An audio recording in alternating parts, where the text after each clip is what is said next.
전능하신 아버지 하나님, 천지의 창조주를 믿습니다.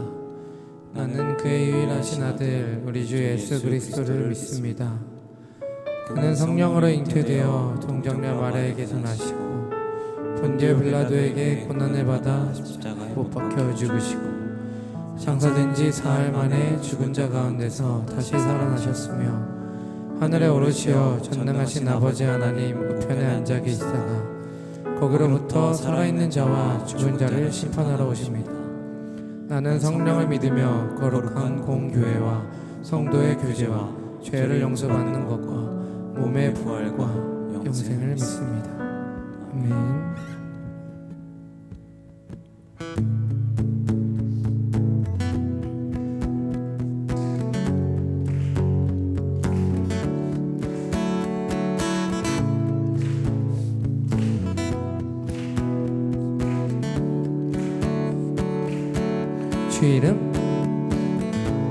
주 이름 찬양 풍요의 강물을 흐르는 부요한 땅에 살 때에 주님 찬양해.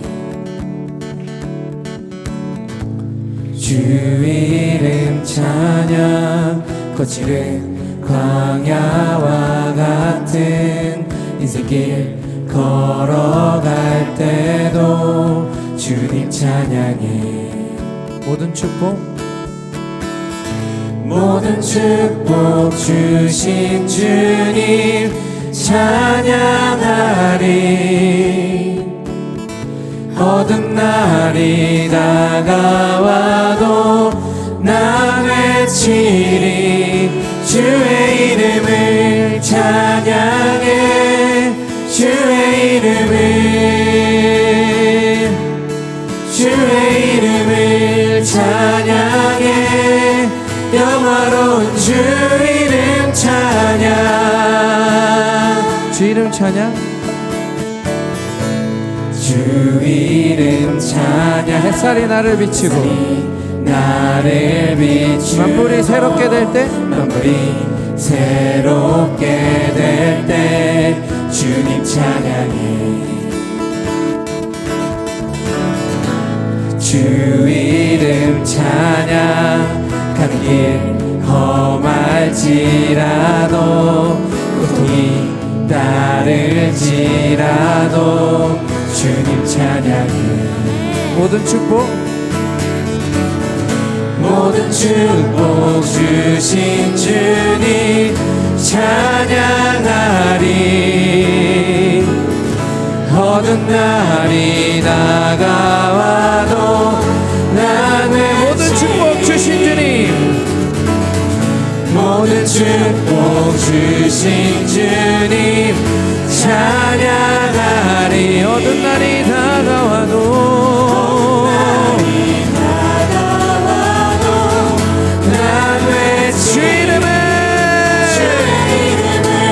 찬양해. 주의 이름을 아멘. 주의 이름을 찬양해. 영화로운 주 이름을 찬양해. 찬양해.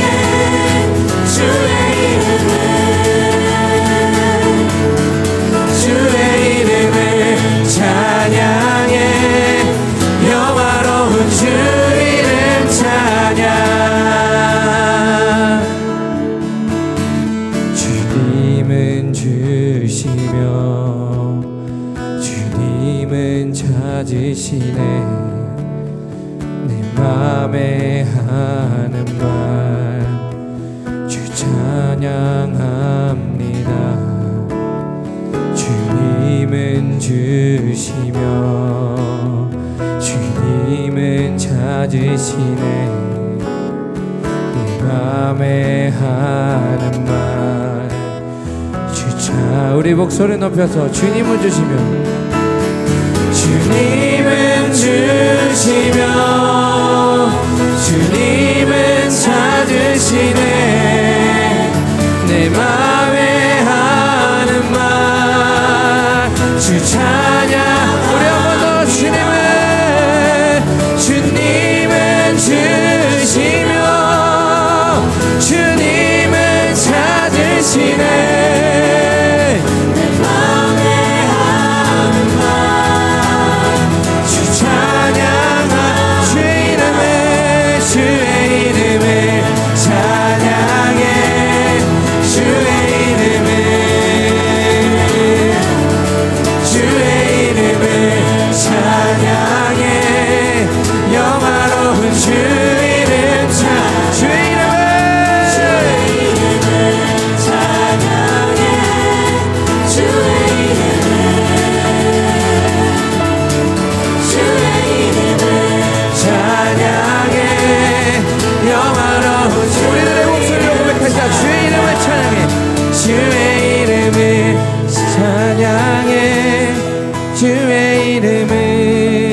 우리 더 잔잔하게 주 이름을 찬양해. 주의 이름을 찬양해. 주의 이름을, 주의 이름을 찬양해. 영화로운 주 이름 찬양.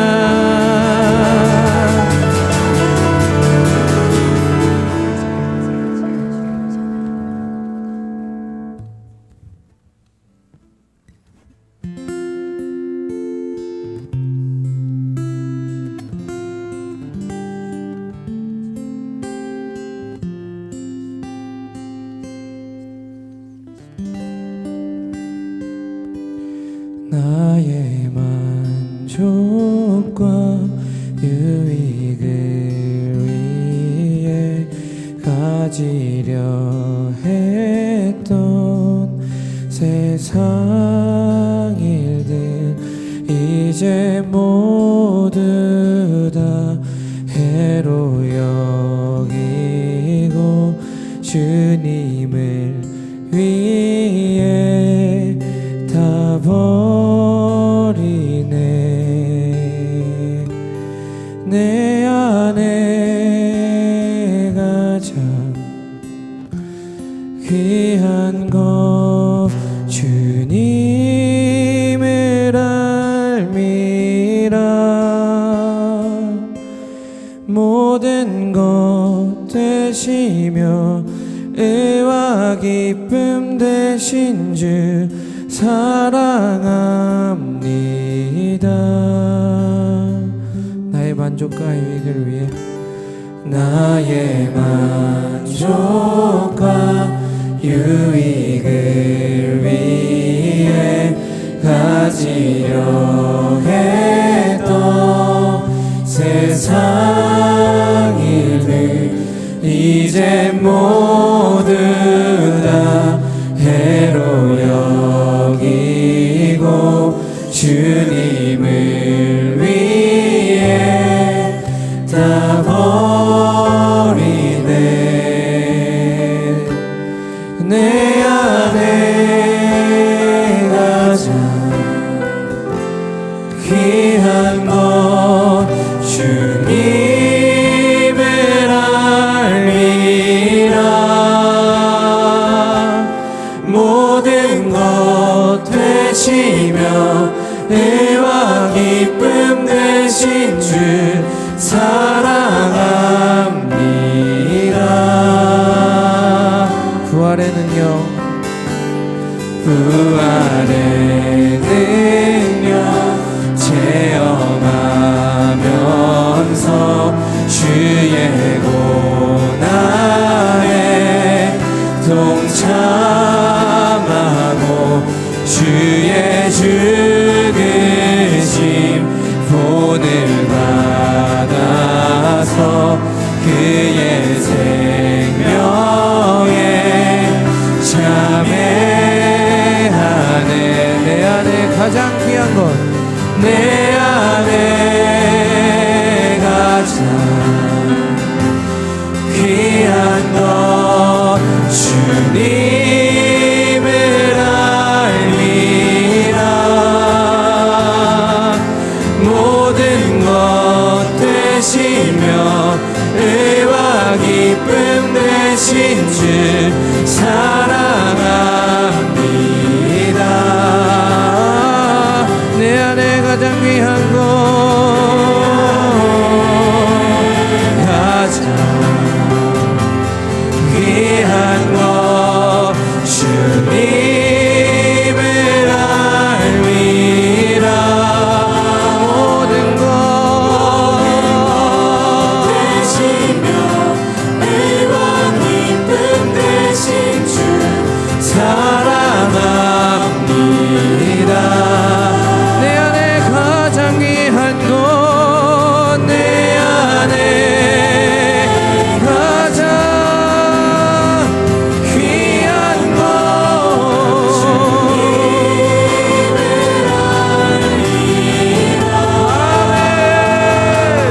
모든 것 되시며 의와 기쁨 되신 주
이름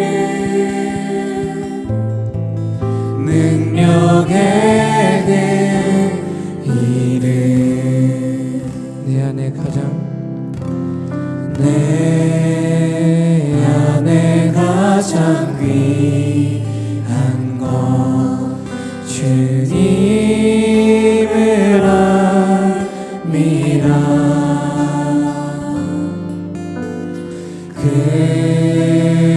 금은보다 더 귀한 것 주님을 압니다. 세상 지식보다 귀한 것 예수를 알미라. 예수를 알미라. 내 안에 가장 귀한 것 내 안에 가장 우리 주님을 알미라. 주님을 알미라. 예수의 이름 예수의 이름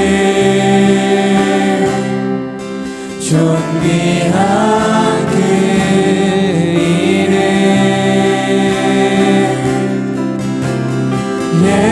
예수의 이름 능력의 이름 예수의 이름 예수의 이름 존귀한 그 이름 예수의 이름 능력의 그 이름 예수의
아멘이십니까? 네. 여러분들의 만족과 유익 모두 다 내려놓고 오직 주님만이 나의 가장 존귀하신 분이시라고 고백하길 소망하십니까?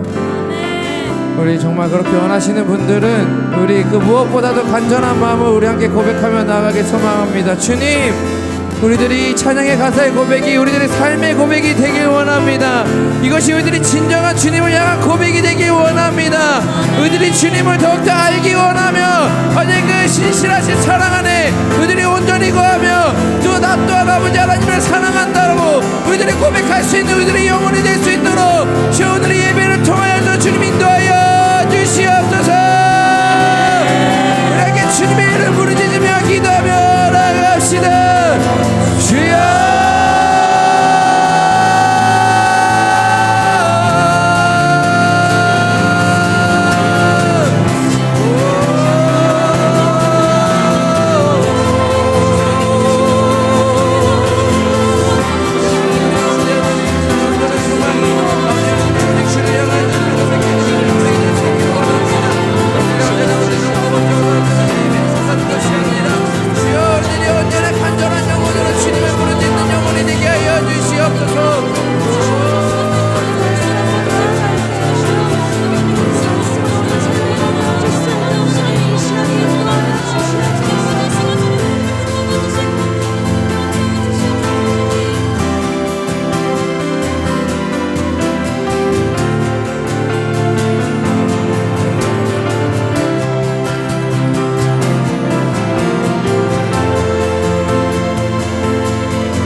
기도드리시겠습니다.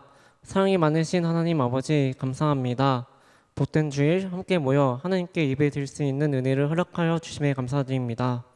하나님, 저희는 너무 연약하여 하나님 뜻대로 살아가기보다 눈앞의 현실을 좌절하며 타협하며 때로는 이기적인 모습을 살아왔습니다.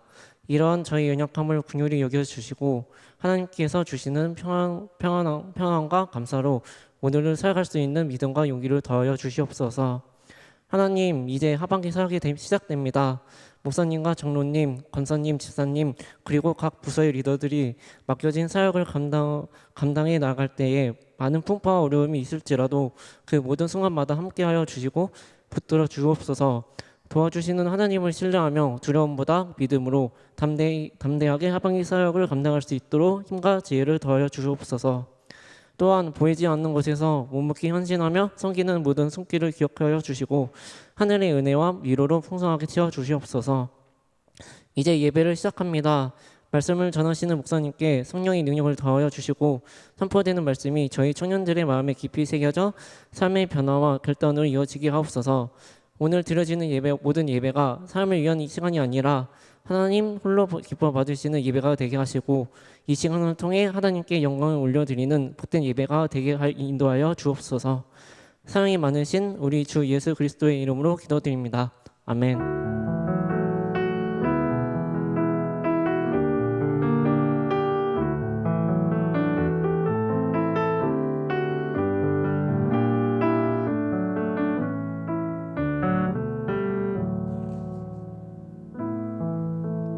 그러므로 형제들아, 내가 하나님의 모든 자비하심으로 너희를 권하노니 너희 몸을 하나님이 기뻐하시는 거룩한 산 제사로 드리라. 이것이 너희가 드릴 영적 예배니라. 아멘. 이 시간 함께 일어나셔서 하나님 앞에 봉헌하겠습니다.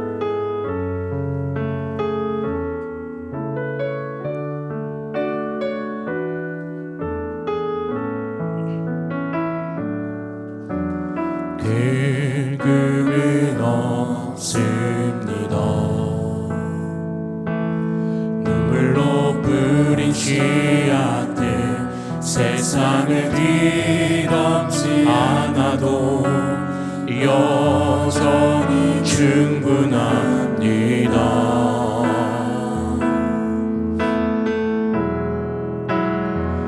주님만이 내 사랑입니다. 세상을 내려놓고 엎드리오니 그런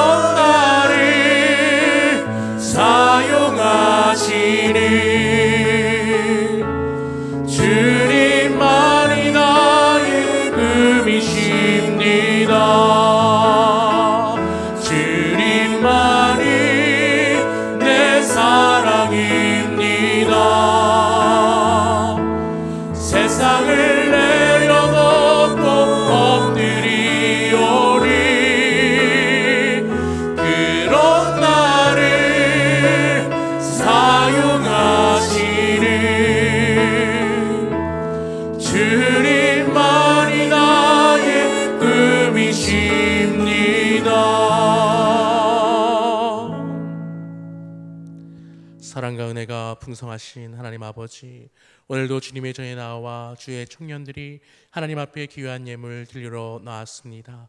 하나님, 이 예배의 자리에 빈손으로 오지 아니하고 하나님 말씀에 순종하여 여호와의 얼굴을 구할 때에 아버지 앞에 드릴 예물을, 또 시간을, 정성을, 그 모든 것을 드린 청년들의 마음과 모든 것들을 기억하여 주셔서 이 예배 가운데 하나님께서 긍휼을 베풀어 주시고 그들의 마음의 원과 그들의 육신의 원과 그들의 그 모든 것들을 하나님이 책임져 주옵소서. 주님, 오늘도 간절히 주님 앞에 나와 자신의 제사함을 바라며 십자가 앞에 머리 숙여 경배할 때에 우리 청년들의 그 마음의 깊은 곳에 있는 죄짐은 풀려지게 하여 주시고 예수 그리스도의 보혈의 피가 그들 가운데 흐르게 하여 주셔서 사망 권세는 깨어지고 예수의 멍에를 메고 자유롭게 이번 한 주도 생활할 수 있는 놀라운 은혜가 있게 하여 주옵소서. 주님, 오늘도 특별히 주님 전에 나와서 봉헌을 드릴 때에 주님의 딸이 이 청년들의 아름다운 봉헌을 하나님께 올려드립니다. 이 손과 이 발이 늘 하나님을 향하게 하여 주시고 주의 딸이 어디를 가든지 무엇을 하든지 하나님께 영광 올려드리는 삶을 영위할 수 있도록 도와주시며, 하나님 그 딸의 귀에 늘 하나님의 말씀을 들려주셔서 좌로나 우로나 치우치지 아니하며 하나님 보시기에 아름다운 인생 되게 하여 주옵소서. 특별히 그 믿음을 하나님께서 중보하여 주셔서 배우자들 사람에게도 아버지 하나님께서 능력을 더하여 주시고 아버지 하나님께서 능력을 베풀어 주실 때에 좋은 사람, 좋은 것들, 또 좋은 인생 될 수 있도록 주님, 이 딸의 모든 인생, 남은 인생들을 책임져 주옵소서. 감사드리옵고 예수 그리스도의 이름으로 기도드립니다. 아멘.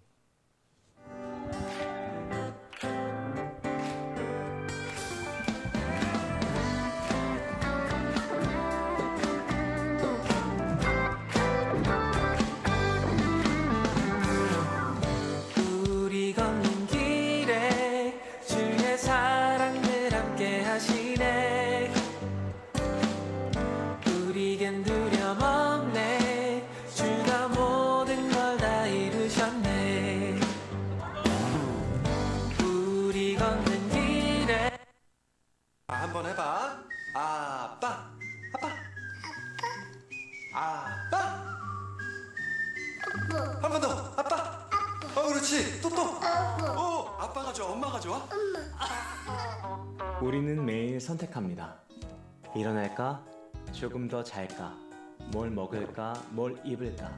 우리는 하루에도 수없이 많은 선택을 하며 살아갑니다. 그런데 어떤 선택은 오늘 하루를 넘어 우리의 삶을 바꾸기도 합니다. 그렇다면 지금 가장 중요한 선택은 무엇일까요? 바쁘다는 이유로 나중으로 미루고 있지는 않나요?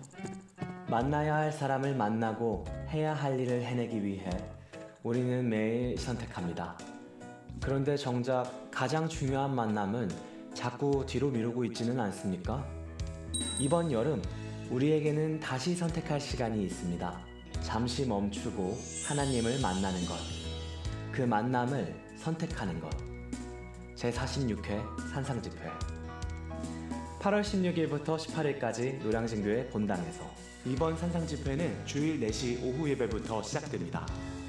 산상집회를 기대하세요. 하나님과의 만남이 기다리고 있습니다.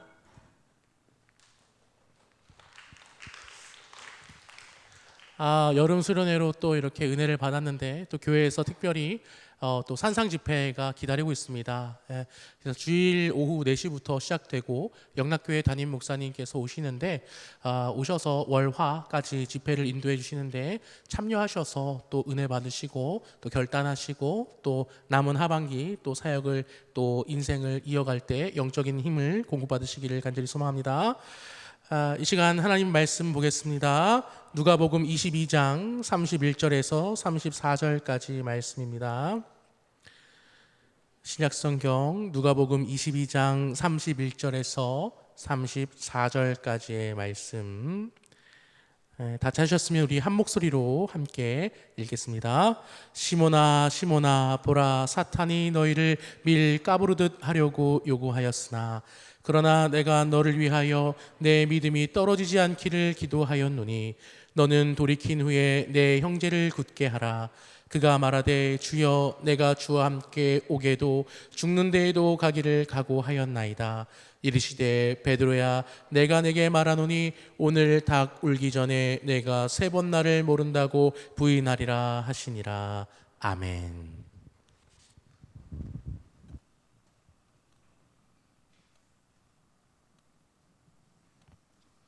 네, PPT 혹시 준비되었을까요?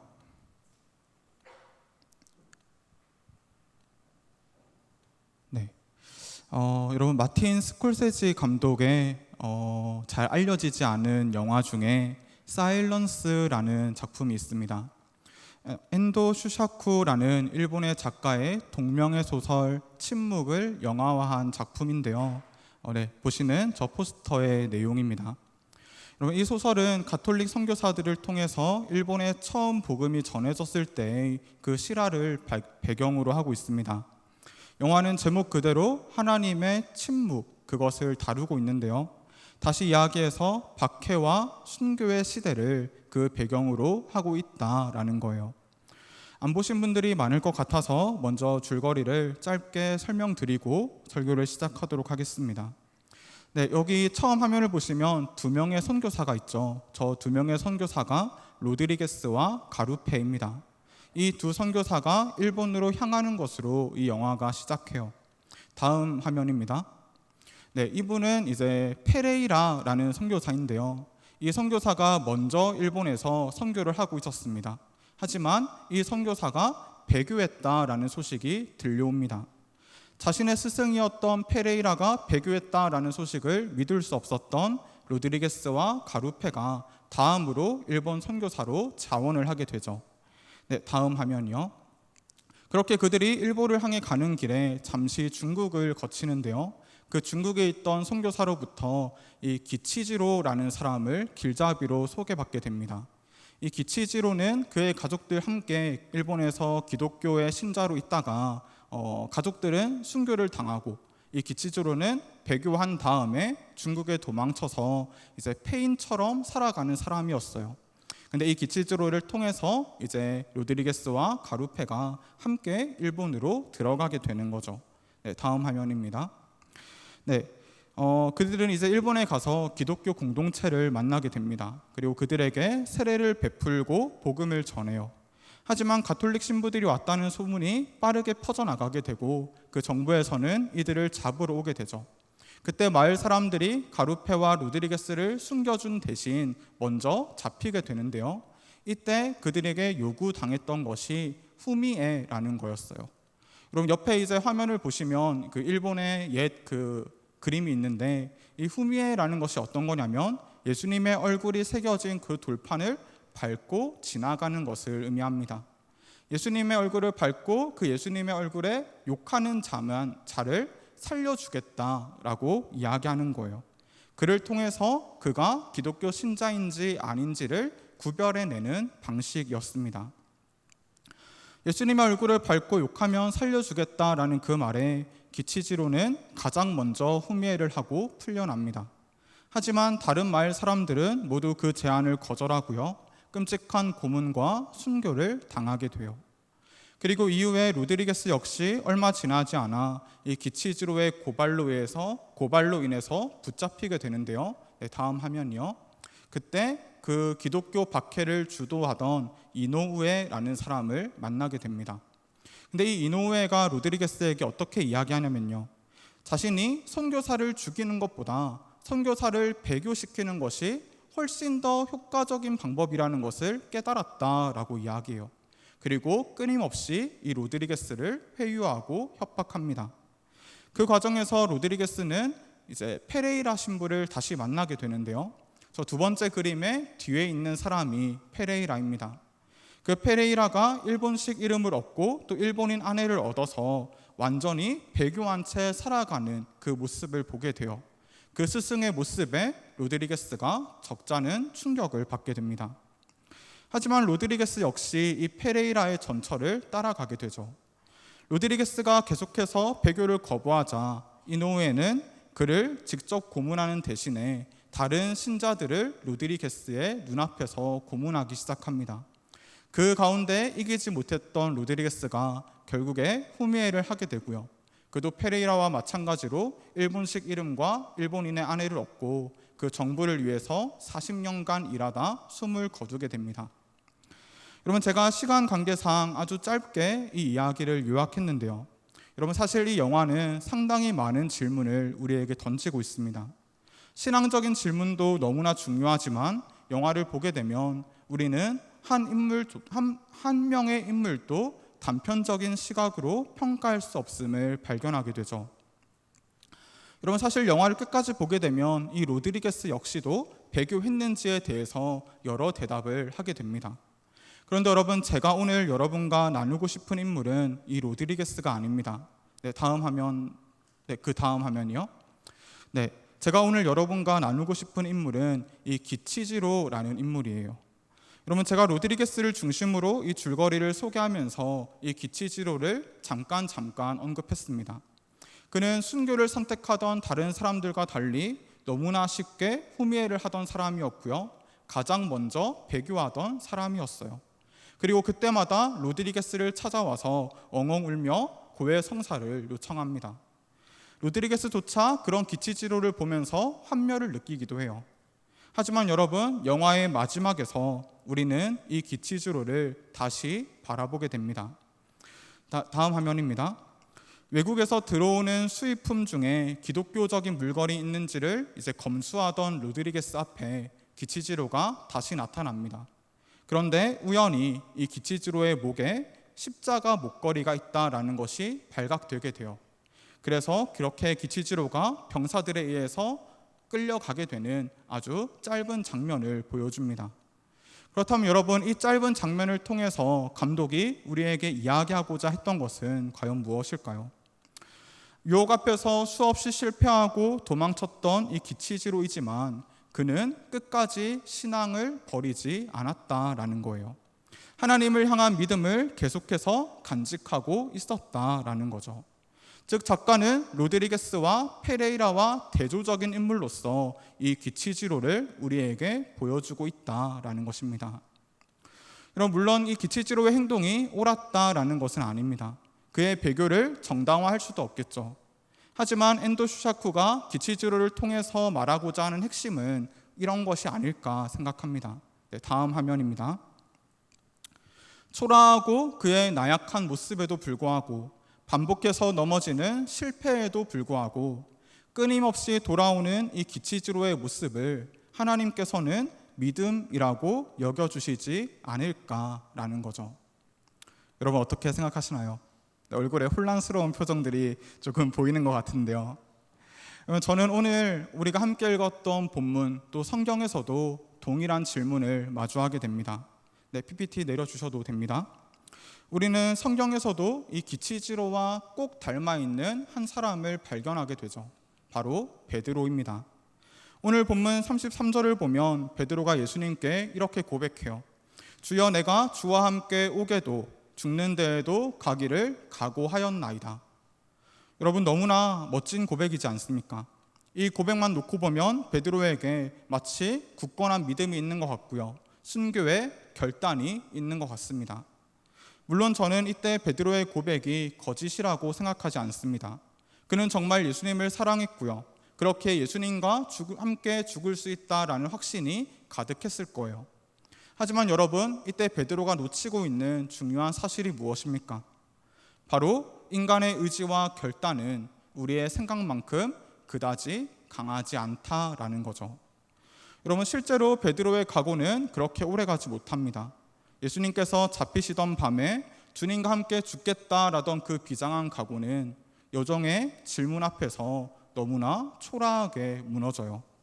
잡히시는 예수님, 신문당하시는 예수님을 보면서 나는 그를 알지 못한다 라고 3번이나 예수님을 부인합니다. 그렇게 베드로는 자신이 생각했던 것보다 훨씬 더 연약한 자신의 모습을 마주하게 되죠. 여러분, 저는 어쩌면 이것이 실패가 우리에게 주는 가장 큰 고통일지도 모르겠습니다. 실패했다라는 그 사실보다 더 고통스러운 것은 초라한 자신을 발견하는 거예요. 내 믿음이 이거밖에 안 되나? 난 이렇게 부족한 사람인가? 라는 그 자책 속에서 우리는 깊은 실망과 좌절에 빠지곤 합니다. 매번 하나님 앞에서 반복하는 그 기도가 너무나 부끄러워서 입술이 잘 떨어지지 않기도 하고요.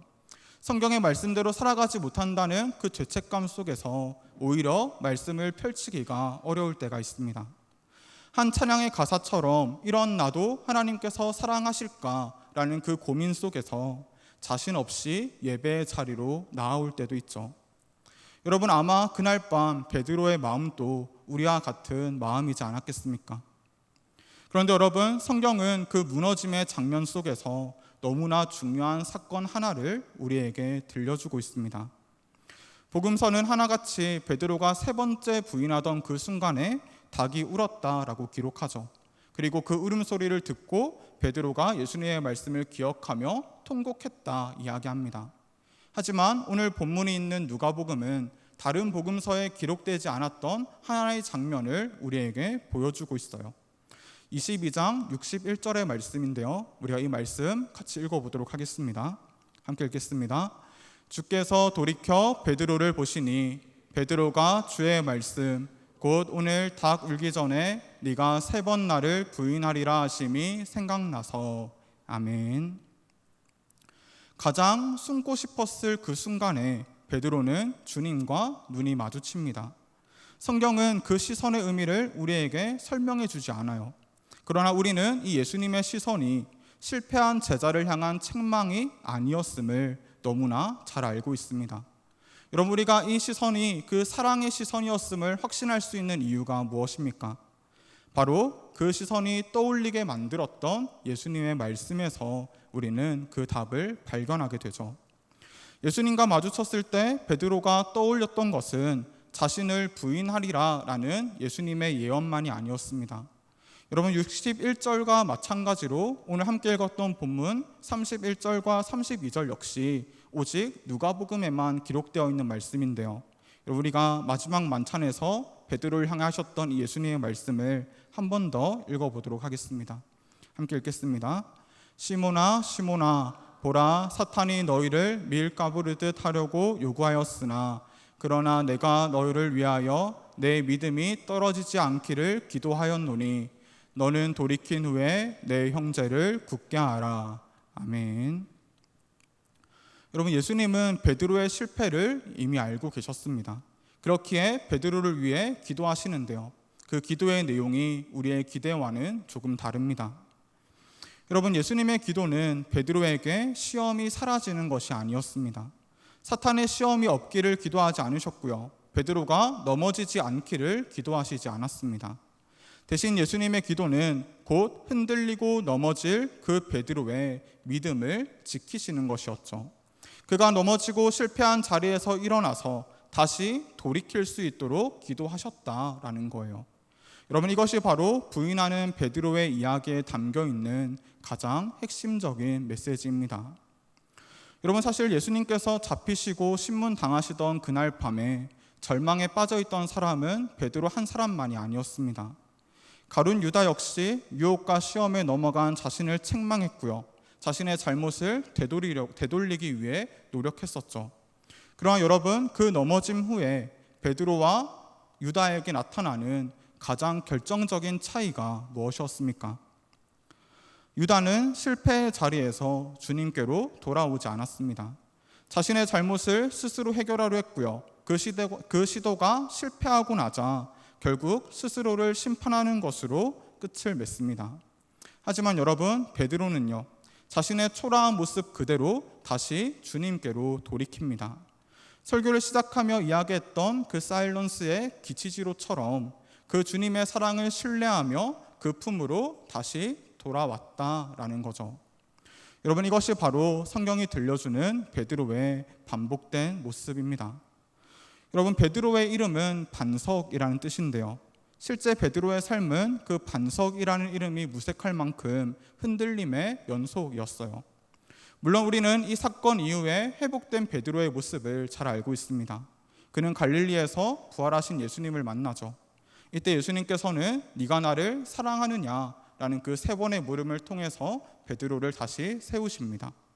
이후 베드로는 약속하신 성령을 받게 되고요. 3,000명이 회개하는 놀라운 설교를 전하기도 합니다.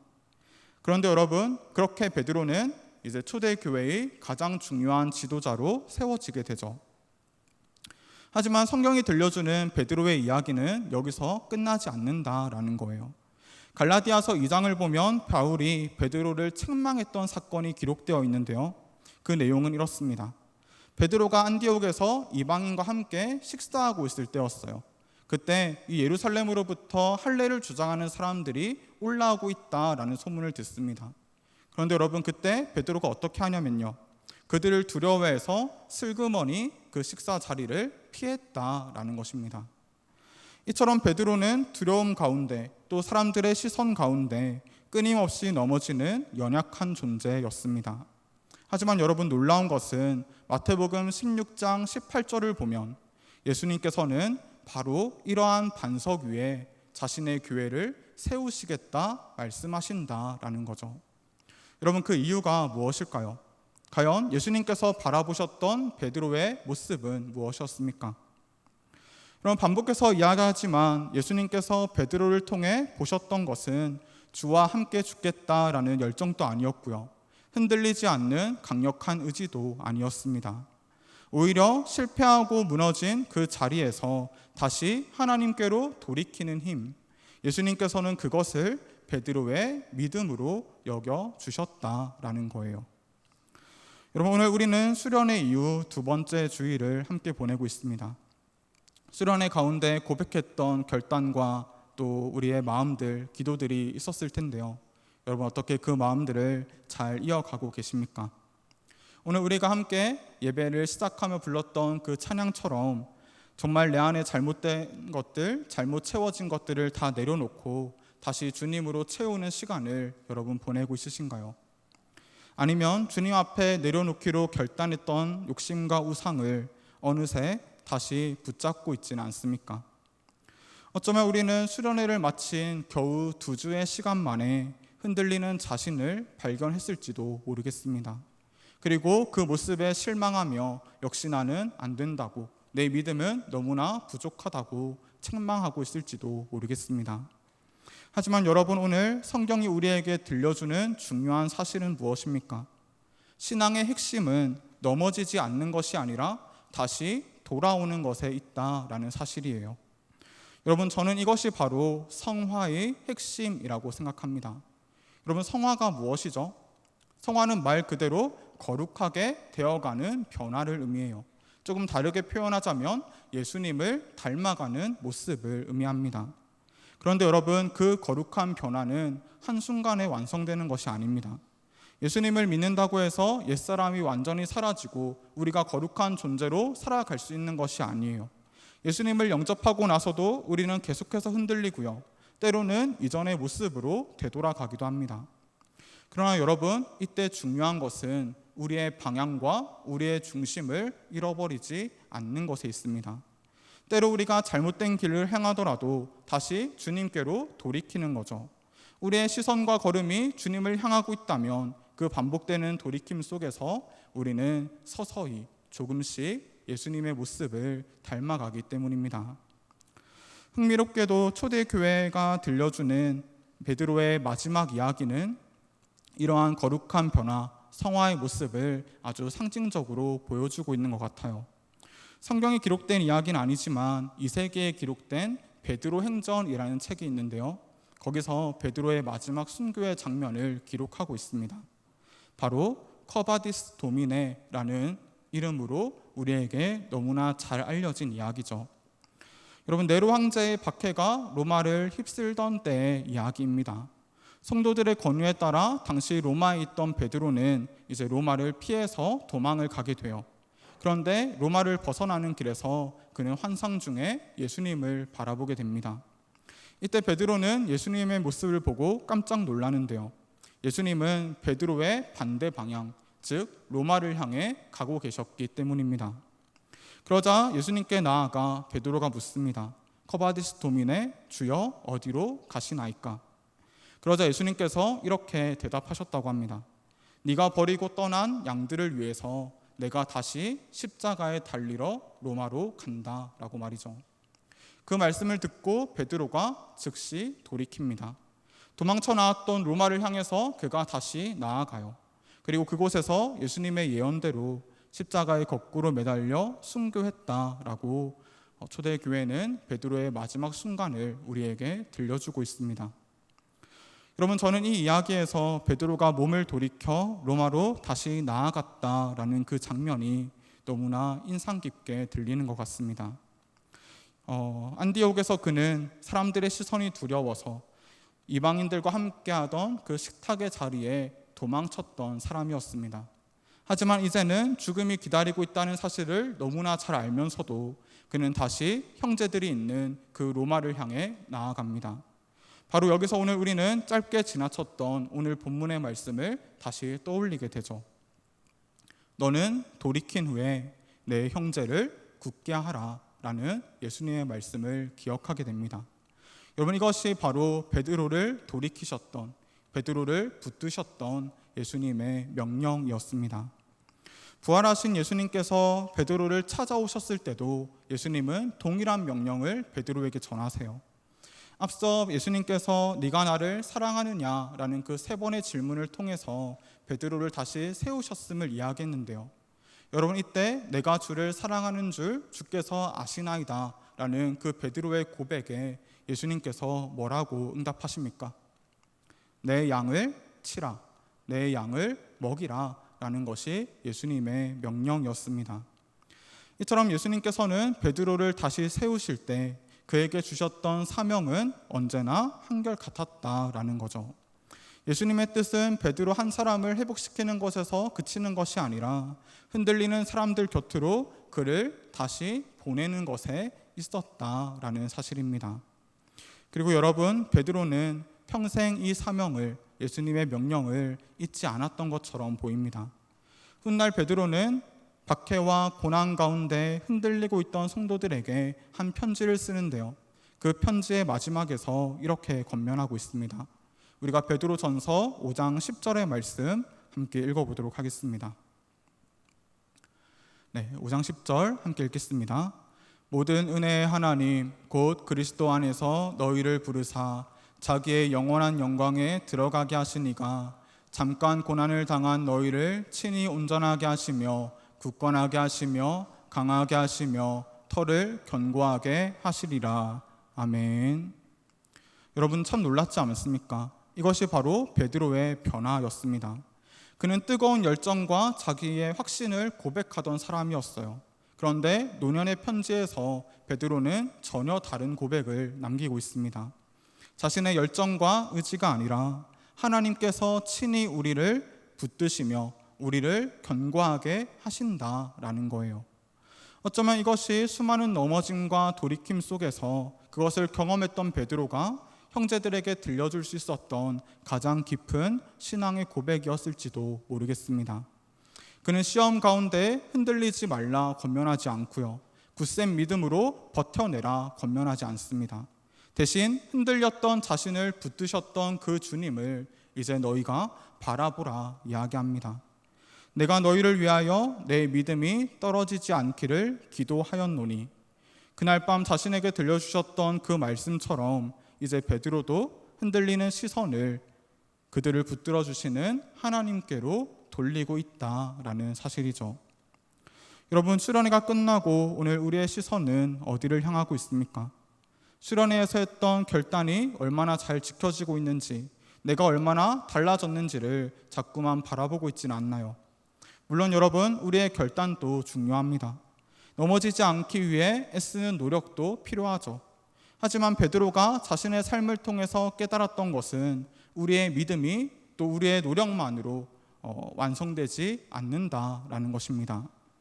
그럼 어쩌면 성화라는 것은, 거룩한 변화라는 것은 우리의 모습이 완벽해지는 것을 의미하는 것이 아닐지도 모르겠습니다. 오늘 성경은 베드로의 이야기를 통해서 그리스도인의 거룩한 변화를 우리에게 이렇게 들려주기 때문이죠. 넘어지고 다시 일어서는 과정 속에서 내가 아니라 주님을 더욱 신뢰하게 되는 것, 나의 열심보다 나를 붙드시는 주님의 은혜를 더욱 바라보게 되는 그 놀라운 변화가 성화의 과정이라는 거예요. 그렇게 여러분, 수련회 이후 우리의 모습이 기대했던 것과 조금 다를지라도 결단했던 그 마음에 미치지 못할지라도 여러분 너무 낙담하지 않기를 바랍니다. 반복되는 실패와 넘어짐을 우리가 계속해서 마주할지라도 너무 좌절하지 않기를 바랍니다. 그날 밤 베드로가 가장 초라하게 무너졌던 그 순간에도 주님은 먼저 돌이켜 베드로를 바라보셨습니다. 그리고 그 시선 가운데 베드로를 다시 돌이키도록 이끄셨습니다. 오늘 우리가 이 사실을 기억하기를 소망합니다. 그래서 나의 결심이 아니라 나를 붙드시는 주님을 신뢰하며 그 사랑 가운데 돌이키고 또 주님의 은혜로 흔들리는 형제들을 세워나가는 저와 여러분이 되기를 간절히 소망합니다. 말씀을 마치며 기도하겠습니다. 주님, 오늘 말씀을 통해 베드로를 바라보셨던 그 주님의 시선을 기억합니다. 그리고 그 시선이 오늘 우리를 향하고 있음을 믿습니다. 그렇게 주님, 반복되는 실패 앞에서 자책하며 주저앉는 것이 아니라 다시 일어나 주님께로 돌이키는 우리가 되게 하여 주시옵소서. 그 가운데 주님의 사랑과 은혜를 충만히 경험하게 하여 주시옵소서. 감사드리며 예수님의 이름으로 기도드립니다. 이 시간 우리가 좀 낯선 찬양일 수도 있겠는데요, 나 주님을 모른다 하여도 이 가사의 고백을 묵상하시며 함께 고백하기를 소망합니다. 주의 사랑 주의 사랑 항상 내 곁에 머무시네. 나 주님을 모른다 하여도 주의 사랑 또 나를 믿어주시네. 나 주님을 모른다 하여도 주의 사랑 주의 사랑 항상 내 곁에 머무시네. 주님만이 피난처 되시네. 주의 사랑 또 나를 믿어주시네. 주의 사랑 또 나를 믿어주시네. 주님만이 내 소망 되시네. 고백합니다. 주를 사랑합니다. 온 마음 다하여 주를 사랑합니다. 엎드립니다. 주를 경배합니다. 진실한 그 사랑으로 나를 채워주소서. 자, 처음부터 고백할 때 우리 자리에서 일어나셔서 우리 함께 진정으로 고백드리면서 나가길 소망합니다. 주의 사랑 항상 내 곁에, 주의 사랑 항상 내 곁에 머무시네. 나 주님을 모른다 하여도 주의 사랑 또 나를 믿어주시네. 나 주님을 모른다 하여도 주의 사랑 항상 내 곁에, 주의 사랑 항상 내 곁에 머무시네. 주님만이 피난처 되시네. 주의 사랑 또 나를 믿어주시네. 주님만이 내 소망 고백합니다.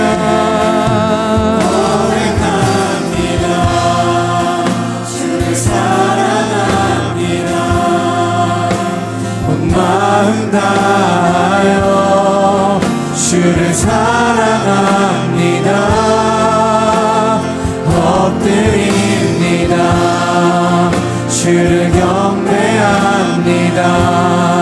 진실한 그 사랑으로 나를 채워주 고백합니다.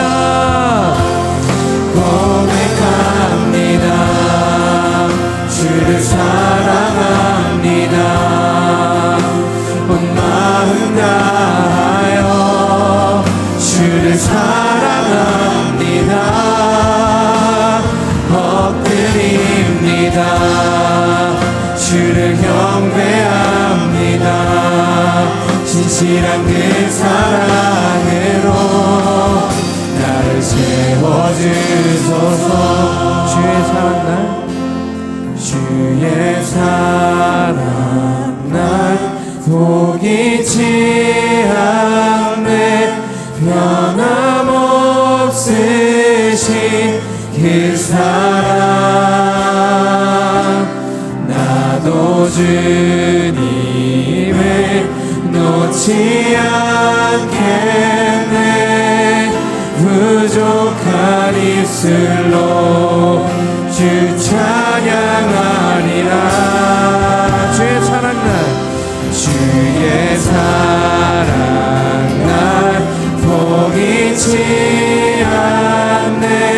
변함없으신 그 사랑 나도 주님을 놓지 않겠네. 또 주님을 놓지 않겠네. 부족한 입술로 주 찬양하리라. 고백합니다. 주를 사랑한 온 마음 다하여 주 사랑합니다. 엎드립니다. 주를 경배합니다. 진실한 그 사랑으로 나를 채워주. 고백합니다.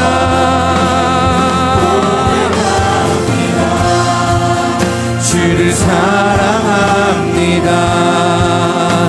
온 마음 다하여 주를 사랑합니다. 엎드립니다. 주를 경배합니다. 진실한 그 사랑으로 나를 채워주소서. 여러분, 이 시간 우리가 함께 들었던 말씀을 기억하며 또 함께 불렀던 찬양의 가사를 믿음으로 고백하며 주님 앞에 나아가기를 원합니다. 우리가 주님을 모른다 할 때에도 주님은 우리를 포기하지 않으십니다. 우리가 시선을 돌렸을 그때에도 주님은 여전히 우리를 바라보고 계십니다. 그렇게 오늘 우리가 말씀을 의지하며 다시 주님 앞에 나아가기를 소망합니다. 실패한 자리에 머물지 않고 다시 주님께 돌이키기를 소망합니다. 주님, 다시 주님을 바라보게 하여 주시옵소서. 나를 붙드시는 주님의 사랑을 기억하게 하여 주시옵소서. 주님의 은혜로 다시 나아가게 하여 주시옵소서. 이 시간 주의 이름 부르며 함께 기도하며 나아가겠습니다. 주여,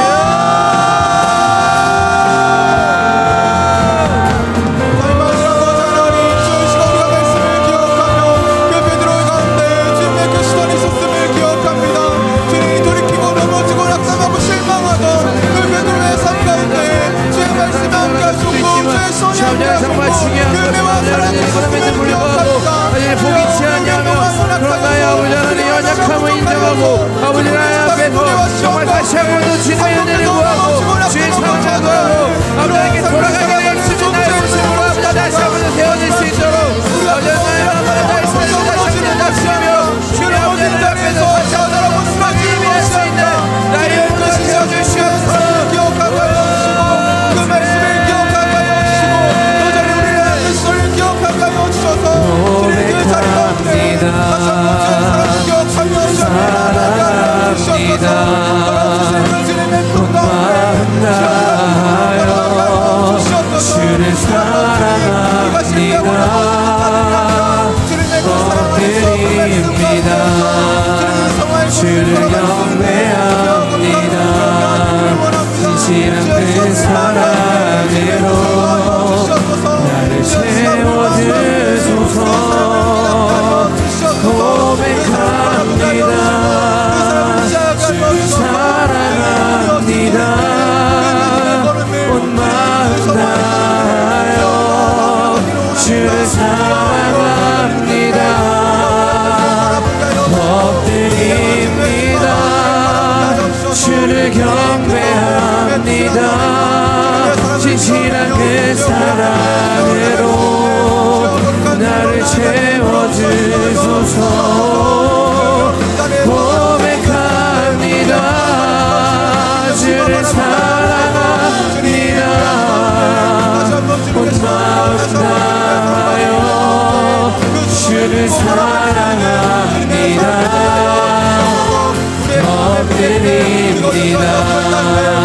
주를 경배합니다. 진실한 그 사랑으로 나를 채워주소서.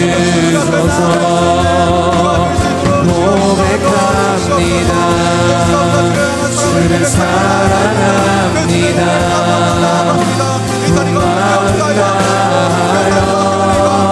주를 사랑합니다. 엎드립니다. 주를 경배합니다. 진실한 그 사랑으로 나를 채워주. 고백합니다. 고백합니다. 주 사랑합니다. 나의 온 맘 다하여 주를 사랑합니다. 엎드립니다. 주를 경배합니다.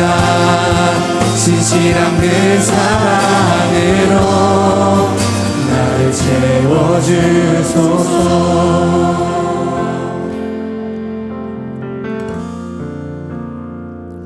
사랑이 많으신 하나님 아버지, 오늘 저희의 찬양과 기도를 또 우리의 연약한 고백을 주님께서 받아주셨음을 믿습니다.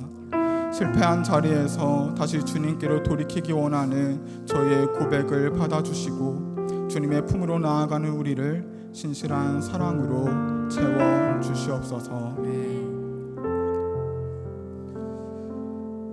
이제는 우리 주 예수 그리스도의 은혜와 하나님 아버지의 크신 사랑과 성령님의 교통하심이 넘어진 자리에서 다시 주님께로 돌이키길 원하는 모든 청년 위에, 그 은혜를 힘입어 형제를 굳게 세우기로 결단하는 모든 성도 위에 이제로부터 영원토록 함께 하시기를 간절히 축원하옵나이다.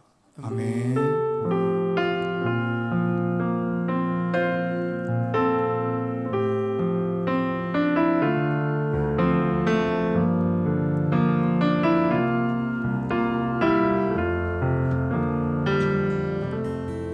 안녕하세요. 청년부 새가족부 등반식 진행하도록 하겠습니다. 오늘 등반하시는 11돌의 강건우 형장님, 이성의 사랑방으로 등반하게 되셨습니다. 사랑방 순자님과 네 나와주시면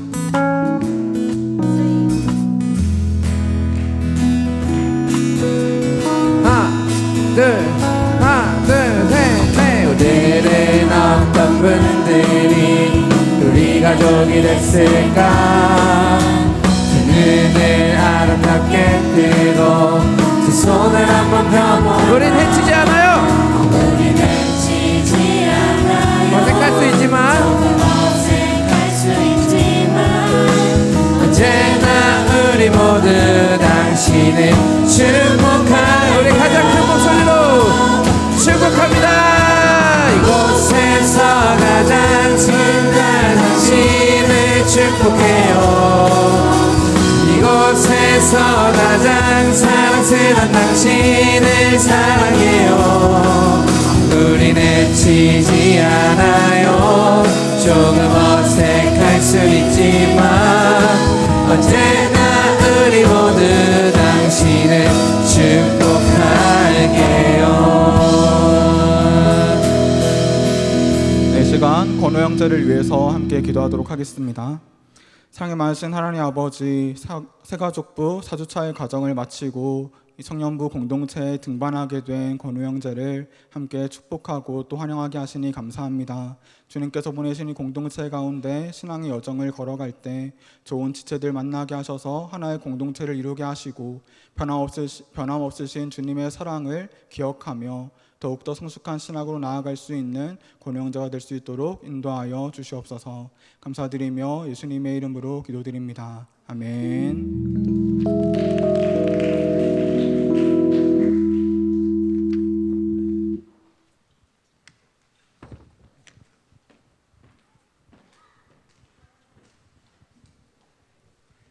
네, 안녕하세요. 네, 오늘 광고 시작하도록 하겠습니다.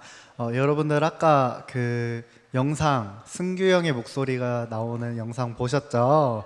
네, 저희 광복절이 끝나고 그 다음 날부터 이제 16, 17, 18일 8월 달에 이제 저희가 상상 집회를 진행하게 됩니다. 영락교회 담임 목사님이신 김운성 목사님이 이런 한 사람이 되게 하소서라는 주제로 말씀을 전하신다고 하니까요. 시간 되시는 분들은 함께 오셔서 은혜를 같이 누렸으면 좋을 것 같습니다. 네, 그리고 저희 창립 120주년 전교인 성경 쓰기 많이 신청해 주셨었는데요. 저희가 오늘까지는 꼭 제출을 해야 된다고 해요. 그래서 밖에 저희 전시를 제출할 수 있으니까 오늘 가져오신 분들은 잊지 말고 제출하고 가시면 좋을 것 같습니다. 네, 그리고 다음 저희 이제 학예 수련회가 지난주에 잘 마무리가 되었는데요. 학예 수련회 은혜를 저희가 8월 9일 날 보고 예배 때 또 나누려고 해요. 저희 청년부 회장님이신 유소의 이제 회장님께서 그날 파라파라 춤은 추지 않으시지만 네, 간증을 또 하신다고 하니까 아닌가요? 제가 잘못 착각했네요. 죄송합니다. 네. 어쨌든 그래도 저희가 은혜를 같이 누릴 수 있는 시간이 될 것 같으니까 8월 9일 오후 4시 오후 예배 때 같이 다 참석하셔서 보고 예배도 같이 드리면 좋을 것 같습니다. 네, 그 다음에 마지막 광고인데요. 저희 오늘까지 이제 레위기 성경 공부 신청을 오늘까지만 받습니다. 네, 나완수 목사님과 또 성경 공부를 할 수 있는 시간이 이런 기회가 흔치 않아요, 여러분들. 그러니까 토요일 8월 9일 토요일 날 시간 되시는 분들은 꼭 신청하셔서 레위기에 대해서 또 자세하게 탐구해보고 배워보시면 좋을 것 같습니다. 제가 그리고 광고를 놓친 게 하나가 있는데요. 오늘 그 2일돌의 정은혁 형제님께서 이제 복무를 마치시고 소집 해제가 됐다고 해요. 오늘은 이제 교회에 나오지 못하셨지만 친분이 있으신 분들은 연락하셔서 또 위로와 축하의 말씀 전해주면 좋을 것 같습니다. 네, 오늘 또 비가 그치고 또 해가 떴는데요. 사랑방에서도 네, 행복하고 즐거운 나눔 되시길 바라겠습니다. 감사합니다.